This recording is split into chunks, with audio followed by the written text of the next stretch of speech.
The smoke was thin but steady, curling over the treetops like a warning no one had listened to. Wyatt Bishop spotted it just past dusk, a dark line against the orange sky. By the time he reached the ridge, the wagon train was gone, burned to bone and ash. Buzzards circled. 3 bodies lay still, and then he saw her, tied to a broken wheel, barely conscious, blood at her temple. She looked up as he approached, blue eyes wide with fear. "I'm not here to hurt you," he said, but in that moment, even he wasn't sure if he believed it. Wyatt Bishop moved like a man who'd spent too long in silence. His boots barely broke the brittle leaves beneath him as he approached the wreckage. The air was thick with smoke and the copper sting of blood. He'd seen raids before, Comanche, outlaws, drunk farmhands who thought killing was a shortcut to manhood. But this was something else. This was precise, ruthless. No survivors except her. She was still tied to the wagon wheel when he crouched beside her. Blonde hair tangled with soot and sweat, wrists rubbed raw from rope, lips cracked and bleeding. He held the canteen to her mouth. She flinched. "I ain't gonna hurt you," he said again, softer this time. "But we can't stay here." She drank greedily, coughed, then managed a hoarse whisper. "They killed them. All of them." Wyatt nodded once. He knew that already. What mattered now was getting her out. He cut the ropes. She cried out, her hands flying to her side. "Ribs," she gasped. "Something's broken. I'll carry you." She didn't argue, didn't ask who he was or where they were going. There wasn't time for trust, only necessity. He wrapped her in his coat and lifted her into his arms. She weighed less than his saddlebag. Her breath was shallow, but she stayed awake. "Name's Wyatt," he said after a while, picking his way through the dark pines. "Wyatt Bishop." She didn't reply for a minute. "Clara," she said finally. "Clara Hensley." They didn't speak again until he reached his camp. Just a fire pit, a lean-to of pine boughs and a horse tied to a low branch. He laid her gently onto a blanket and added wood to the fire. Clara watched him move, her eyes wary. "You a bounty hunter?" "No." "Outlaw?" "Not anymore." She blinked. "Then what are you?" He stirred the fire. "A man who don't like seeing women left to die." Wyatt boiled water, added bark and a pinch of herbs from a pouch at his hip. "For the pain," he said, offering the cup. She drank, grimaced, then leaned back and exhaled. "They were after our gold," she murmured. "My brother." He tried to stop them. They laughed. Wyatt sat beside the fire, silent. He'd seen this before. The way loss hollowed people out from the inside, made them weightless and numb. He wouldn't press her. Not yet. "I saw one of their faces," Clara said suddenly. "He had a scar, across his chin, deep." Wyatt's jaw clenched. "That narrows it down less than you think." She looked at him. "You know them." "I know the type." They sat in silence, the fire crackling between them. An owl called in the distance, and the wind moved through the trees like a whisper of something unfinished. "I was supposed to get married," Clara said, "after we made it west. My fiancé sent money to build a home." She laughed, bitter. "He'll think I ran off." Wyatt didn't respond. He just leaned back, eyes on the sky. "People believe what's easiest to bear," he said finally. "Don't mean it's true." Clara turned her face toward the flames. "And what's your truth, Mr. Bishop?" "I had a brother," he said. "Once." She didn't ask what happened. She didn't need to. Sleep came in fits. Clara drifted off and woke with a start, gasping for breath, clutching at her side. Wyatt was always near, eyes open, rifle across his lap. He didn't say much, just watched, waited. At dawn, she sat up with a wince. "I need to keep moving. If they come back—" "They won't," Wyatt said. "Raiders like that don't circle. They burn, they strip, and they ride." Clara looked at him closely. "So why are you still here?" Wyatt met her gaze. "Because you are." She studied him a long moment, then looked away. "I don't know how to thank you." He stood and offered her his hand. "Then don't, just walk." Clara let him help her up. Her legs trembled and pain twisted her features, but she didn't fall. Together they disappeared into the trees. The forest swallowed them whole. Every step Clara took sent pain lancing up her side, but she didn't complain. Wyatt moved ahead, scanning the trees like the wind spoke to him. His rifle rested across his back. One hand hovered near the knife at his hip. He didn't walk like a man just keeping pace. He walked like someone who expected ghosts behind every tree. "Where are we going?" Clara asked after a while, her voice dry and brittle. "There's a ridge west of here," Wyatt said without looking back. "Old hunting trail leads down into a canyon. Harder to track us there." Clara paused, leaned on the walking stick he'd carved for her that morning. "You really think they're still looking?" "Depends. On what?" "Whether they left anyone alive who saw your face." Her breath caught, but she didn't argue. He wasn't saying it to scare her. He was just saying it. Plain truth carried like that. She'd learned to recognize it in her father's voice, and now in Wyatt's. By midday, they reached a stream that cut through the woods, water running cold and clean over smooth stones. Clara knelt beside it, cupped her hands and drank until her ribs protested. Wyatt refilled their canteen and knelt across from her. "We'll camp a few miles down," he said. "Should be an old trapper's shack, if it's still standing." She wiped her mouth with the back of her hand. "And after that?" He hesitated. "You got people somewhere?" She looked away. "Not anymore." "Then we head south, away from the rail lines. Outlaws follow money. We'll find somewhere quiet." She gave him a look. "There's no quiet left, is there?" He didn't answer. Just stood, offered his hand again. The shack wasn't much, a collapsed roof, 3 leaning walls, and a stove rusted through, but it held the bones of shelter. Clara sank onto an old crate and let out a breath that rattled in her chest. Wyatt built a fire just outside, far enough that the smoke wouldn't choke them inside. He worked in silence, fingers deft, efficient. Clara watched him for a long time, the way he moved, the way he didn't ask questions she couldn't yet answer. "You said you had a brother," she said, breaking the quiet. Wyatt paused, then tossed another branch on the fire. "Caleb, he was younger, quicker, meaner." "What happened?" Wyatt stared into the flames. "We rode together for a time, back when we thought the world owed us something." She didn't press. He looked like a man who spoke his past in pieces, never all at once. "I think he's dead," Wyatt added, "but I don't know for sure. Part of me hopes he is. The other part hopes he isn't." Clara looked at the fire, eyes distant. "My brother David tried to shield me when they came. Told me to run. I didn't." Her voice cracked. "I froze. He died because I couldn't move." Wyatt glanced at her, the firelight casting shadows across his face. "He died because evil men made a choice, not because you didn't." She wiped a tear that had found its way down her cheek. "I used to believe things happen for a reason. And now I think things just happen." Wyatt nodded. "Maybe, but what you do next still matters." That night, as wind whispered through the trees, Clara couldn't sleep. She lay on a blanket inside the broken-down shack, the stars visible through a crack in the roof. Wyatt sat just outside the door, sharpening a blade. "Do you ever sleep?" she asked. "Sometimes." She rolled onto her side, ribs protesting. "Are you always like this?" "Like what?" "Alone." He didn't answer right away. "It's easier that way." Clara closed her eyes. "Doesn't seem easier to me." Silence stretched between them, thick with unspoken things. She didn't know why she trusted him. Maybe it was the way he never tried to own her pain, just carried it alongside her like a pack he didn't mind bearing. In the dark, just before sleep took her, she whispered, "Thank you." Wyatt didn't say anything, but he sat there, keeping watch long after the fire had died to coals.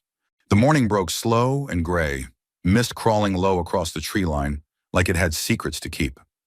Clara stood near the edge of the trail, her breath visible in the cold air. She held the walking stick tight, her ribs still raw beneath the bruises. Wyatt moved ahead, silent as ever, scanning every bend like he was expecting something to crawl out of the shadows. They had traveled half the day when Wyatt stopped abruptly and knelt, pressing 2 fingers to the dirt. Clara stepped beside him. "What is it?" she whispered. "Tracks." He touched the faint outline of a boot print. Fresh. At least 3 riders. Moving slow, maybe looking for something. She felt her stomach twist. Looking for me. Could be. He rose, eyes sweeping the woods. We need to move faster. They took an old game trail, barely wide enough for one. The brush clawed at them like angry hands, but Wyatt didn't slow. Clara grit her teeth and followed. Pain bloomed with every step, but fear burned hotter than her broken ribs. By mid-afternoon, they crested a ridge that opened onto a rocky basin. Below lay the remains of an abandoned mining town. The buildings slouched against the wind, roofs sagging, doors swinging loose on rusted hinges. Clara swallowed. This place looks like it's been dead a long time. Not dead, Wyatt muttered. Just sleeping. They picked their way down the slope, careful not to dislodge any rocks. At the base, Wyatt stopped in front of the saloon. The faded sign above the door read, Silver Hollow in peeling red paint. He touched the wood gently, almost like a memory lived beneath the grain. I've been here before. Clara watched his face shift, just barely, but it was enough. When? Long time ago. She didn't ask more. Not yet. Inside, the air was stale with dust and old sorrow. Light filtered in through shattered windows. A piano stood crooked in the corner, one key eternally pressed, holding a ghost of a note. Wyatt led her to a back room with half a roof and a bed frame rusted at the corners. We'll stay here for the night, he said. I'll set traps around the perimeter. He moved like a man returning to old ground, wary, burdened. Clara touched the wall, then turned to him. You knew someone here. He stopped mid-step, then nodded once. My mother. Clara's lips parted, but no words came. She worked in this town, he said, voice low. Tried to, when they let her. After my father died, it was just us. But even that was too much for them. He glanced at the broken window. One night they barred the door, smashed the windows, told her to leave. She told me to run through the back. Clara's eyes stung. She stayed. Wyatt's jaw tightened. She gave them what they wanted so I could get away. Silence fell like snow, cold, quiet, suffocating. Before Clara could speak, a sound cut through the stillness. Hoofbeats. Multiple, slow, measured. Wyatt tensed. Stay here. He grabbed his rifle and disappeared out the back. Clara moved to the broken window, careful not to make a sound. Outside, 3 riders emerged from the trees, their faces rough, familiar. One dismounted slowly, every movement lazy and practiced. His coat flapped in the wind, a shotgun resting on one shoulder. Wyatt stepped out from the shadows. The man smiled wide. Didn't expect to find you here, brother. Clara's breath caught. Brother? Wyatt said nothing, just stood there, rifle low but ready. The man circled closer. You always did like hiding in ruins. Guess nothing's changed.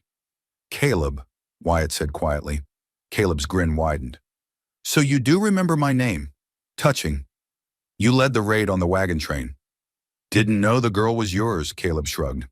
Could have left her, but that felt too easy. Clara stepped outside before she could stop herself. You're his brother? Caleb turned, eyes gleaming. Well, ain't she something? You didn't tell her, huh? About the old days? Clara looked at Wyatt. What's he talking about? Wyatt's voice was a whisper. Before I left him, I rode with him. Briefly, before I knew who he really was. Caleb laughed. Don't lie to her now. You taught me everything I know. You were the ghost they all feared before I ever held a knife. Clara felt the ground shift beneath her. It's true? Wyatt looked at her, eyes heavy. Yes. The truth landed hard, colder than the wind. You can't run from blood, Caleb said, stepping closer. Come with me, brother. Bring the girl. We'll make the territory burn again. Wyatt's rifle rose an inch. No. Caleb's smile faded. Then you've picked your side. He mounted his horse. You got one day. When I come back, you'd best be gone, or ready to die. With that he turned, and the riders vanished into the trees. Clara stood frozen. Wyatt didn't try to touch her, just said, I'm not who I was. Clara whispered, but you didn't tell me. I was ashamed. She walked back inside, the truth echoing in her bones. Outside, Wyatt stood alone again, like always. The night didn't bring rest. Clara sat by the cold fireplace, arms wrapped tight around her knees, staring at the scorched wood of the floor. Sleep wouldn't come, not with Wyatt's confession ringing in her ears. He'd ridden with Caleb. He'd been part of the same darkness that destroyed her world. But he'd also carried her, fed her, fought for her. Outside, the wind shifted, bringing the faint scent of pine and rot. Wyatt sat on the saloon steps, rifle across his lap, watching the darkness as if it might try to speak to him. Clara stepped out finally, the wooden boards creaking beneath her boots. "You left him once," she said. He didn't turn. "Yeah." "Then leave him again." A beat passed. "I'm not running this time." "Then what? You'll die in a shootout over a mistake you already walked away from?" Wyatt looked at her now.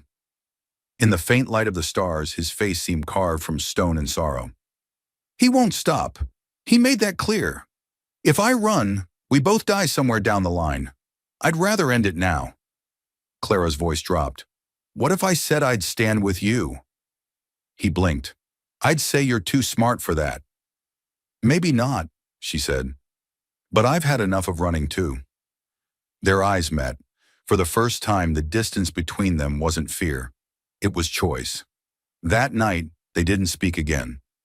But as Wyatt cleaned his rifle by the fire and Clara reloaded bullets with trembling fingers, something settled between them, like a pact signed without words. By dawn, they were moving. Wyatt led her through the hills behind the town, every step careful, methodical. He pointed out hiding spots, angled vantage points, the places where an ambush would work best. "You've done this before," Clara murmured. He nodded once. "Too many times." They returned to Silver Hollow by midday. The sky had begun to darken with the promise of another storm. Wyatt handed her a revolver and showed her how to load it. Again, her hands were steadier this time. "You sure you want to do this?" he asked. "No," she said, "but I'm going to." He nodded with quiet approval. "Stay behind the feed store. You'll have cover. Don't fire unless you have a shot. And you. I'll be on the saloon roof. I'll see them before they see you." The hours dragged. Clara sat with her back pressed to the warped boards, the revolver resting on her lap. She could hear her heart in her ears, louder than the wind, louder than the creak of the old town. She thought about her brother, his final shout telling her to run, about the way the fire had sounded chewing through canvas and bone, and about the man who had pulled her from that hell without asking for anything in return. She wasn't afraid of Wyatt. She was afraid of losing him. Just after noon, dusk curled on the southern trail. She stood and peeked through the slats. They came slowly, deliberate, like a bad memory returning. 10 riders now. Caleb at the front, his shotgun gleaming across his saddle horn. His grin was wide, but his eyes were narrowed, already scanning for his brother. "Let's get this over with," Clara muttered. A hawk circled high above, a single scream cutting across the sky. Wyatt stood up on the saloon roof. Clara couldn't hear what he said, but she saw Caleb halt. Then came the reply, louder, mocking. A shot rang out, not from Wyatt, not from her, from one of Caleb's men, jumpy, overeager. The bullet cracked into the building behind Wyatt, splinters flying. Then Wyatt returned fire. One shot, clean. One of the riders dropped. Chaos exploded. Clara ducked instinctively as bullets sliced through the air. She steadied herself, rose and fired. The revolver kicked harder than she remembered. A man screamed, clutching his leg and tumbling from his horse.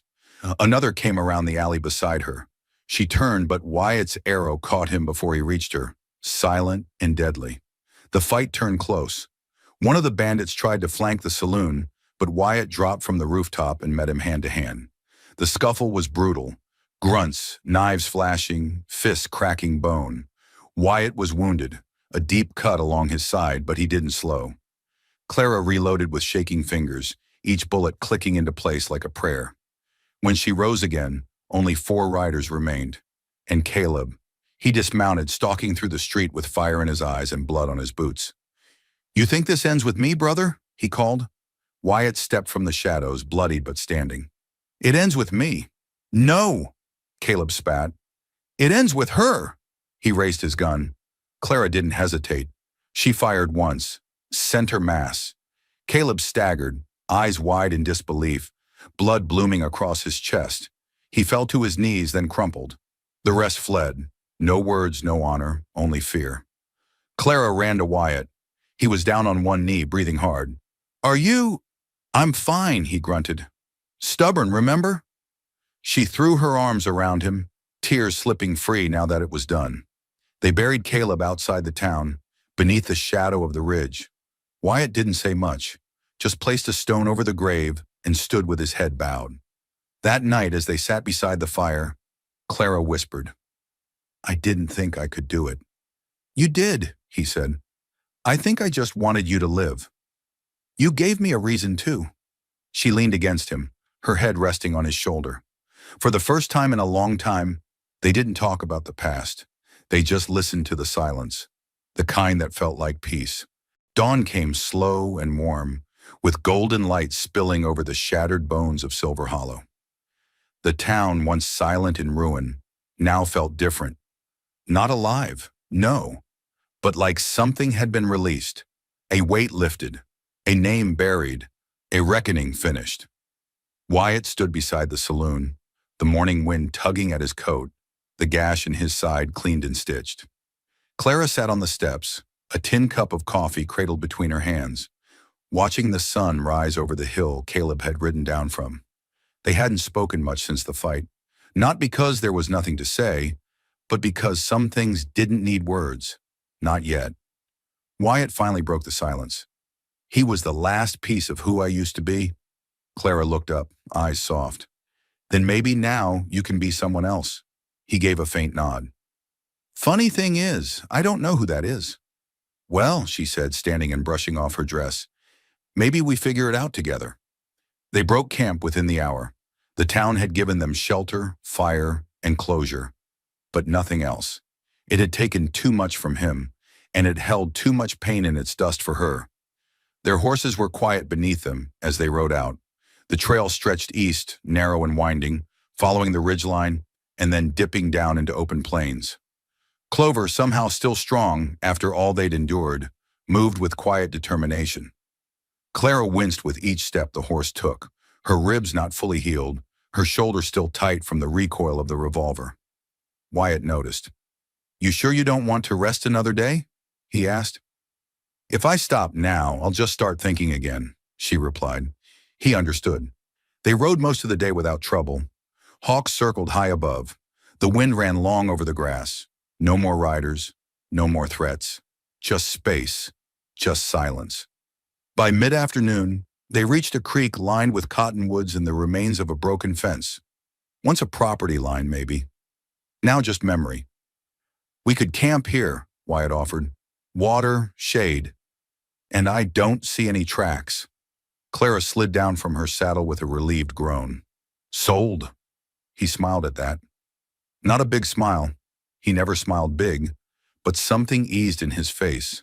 They made camp on a soft patch of grass, far enough from the creek not to flood, but close enough to hear the water moving.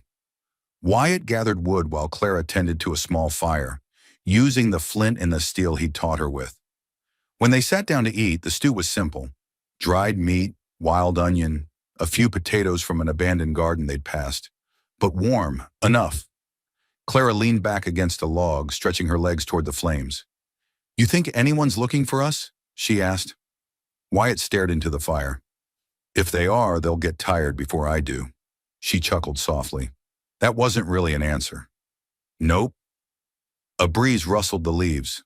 The cottonwoods whispered their quiet stories overhead. Night settled slowly, stars blinking awake one by one. Clara's voice broke the quiet again. Did you ever think about settling down? He shrugged. Once, before things went dark. And now? He looked at her then, not with hesitation, not with guarded silence, but with something open, honest. I think I'd like to. She met his gaze. With me? He didn't answer right away. Instead, he reached into his satchel and pulled out something wrapped in cloth. He held it out to her. She unwrapped it slowly. It was a small wooden horse carved by hand, rough but detailed. Its head was bowed, its legs sturdy. She traced a finger over its flank. "I carved it the first night I watched you sleep by the fire," Wyatt said. "Didn't know why at the time." Clara swallowed. "Now you do?" He nodded. "Because I knew something had changed. Not in the world. In me." She blinked, tears threatening. "You don't have to be anyone but who you are." "I know," he said, "but for the first time I want to be someone better." She stood, crossed the small space between them, and sat beside him. They didn't kiss. They didn't speak. They just leaned into each other, two pieces worn smooth by fire and pain, finally finding rest. Later, as they lay beneath the stars, Wyatt whispered, "What would you call it?" "What?" "This, United States, whatever we build." Clara thought for a long moment, her head on his shoulder, fingers resting near his heart. "Home," she said simply. Weeks passed like wind over prairie grass, slow, steady, but never still. Wyatt and Clara moved eastward at first, then north, skirting towns and settlements, seeking a place untouched by the memory of gunfire or ghosts. Somewhere they could stop running, somewhere they could begin again. They found it in a wide, sunlit valley hemmed in by cottonwoods and low hills, with a spring-fed creek winding through it like silver thread. The soil was good, the water was sweet, and more importantly, no one had claimed it. They built with their hands, first a lean-to, then a cabin. Rough-hewn logs, mud-chinked seams, a roof that only leaked when the rain was especially mean. It wasn't much, not compared to a town or a proper ranch, but it was theirs. Built slow, built honest. Clara grew stronger each day. The bruises faded, the ribs mended, and the limp in her step softened to nothing. She laughed more now, low and real, like music around a fire. She started planting things, herbs at first, then rows of carrots and beans. The green gave her comfort. Wyatt, for his part, never said much, but he worked beside her every day, carving fence posts, hunting game, patching leaks. He'd speak when it mattered, soft-spoken truths, little jokes, and sometimes, late at night, stories of his mother, of a brother who never came home, of what it meant to be both too much and not enough in two worlds. One evening, Clara returned from the creek with a basket of fish and found him carving again. This time it was a hawk, wings outstretched, eyes sharp. "That one's beautiful," she said, setting the basket down. He looked up, met her gaze. "It's for you." She smiled, a little shy still even now. "Why a hawk?" "Because you watch everything. You remember what others miss. And because when you came out of that fire, you didn't fall. You flew." Clara swallowed, eyes misting. "I never felt like I was flying." "You were," he said. "You just didn't know it yet." That night the wind picked up and the sky darkened quick. A storm rolled in from the west, thunder like distant drums. Rain heavy and sudden. They huddled inside the cabin, fire crackling, tin cups of tea between them. "Do you think it'll ever find us again?" Clara asked. Wyatt knew what she meant. Caleb's shadow, the violence, the ache of a life they didn't choose. "Maybe," he said, "but this time we've got something it can't touch." "What's that?" He took her hand, calloused and warm. Each other. The storm passed before dawn. They stepped out onto damp grass. The world washed clean. Fog drifted like breath from the hills and birds sang like nothing bad had ever happened. That morning, Wyatt set a fence post by the south field and paused. Clara stood across the yard, sleeves rolled up, laughing at something the wind had tossed in her hair. He watched her for a long while. Then he said it, loud enough for her to hear. "I love you, Clara." She turned, stunned, then smiled, bright, wide, full of life. "I know," she said. "I've been waiting for you to catch up." They didn't need a preacher. They didn't need rings. They had fire and sky and a home they built themselves. They had scars and soft words and a future carved from what was left behind. That night they danced barefoot in the grass. No music but wind. No audience but stars. And in the stillness that followed, wrapped in blankets in each other, Clara whispered, "You were wrong, you know. About what? I didn't fly out of that fire. He looked at her, brow furrowed. I fell, she said. And you caught me. Wyatt kissed her forehead. Then I guess we saved each other. The fire crackled low. The cabin breathed around them. And somewhere far off, where ghosts once rode and blood once soaked the earth, peace finally settled like ash on cold stone. They never looked back. If this story touched something deep inside you, don't scroll just yet. What would you have done in Clara's place? Would you have trusted a silent stranger like Wyatt? Tell us in the comments. We read every single one. And if you believe in stories of second chances and quiet love that grows from ashes, hit that like button and subscribe for more tales just like this. We'll see you in the next one, partner.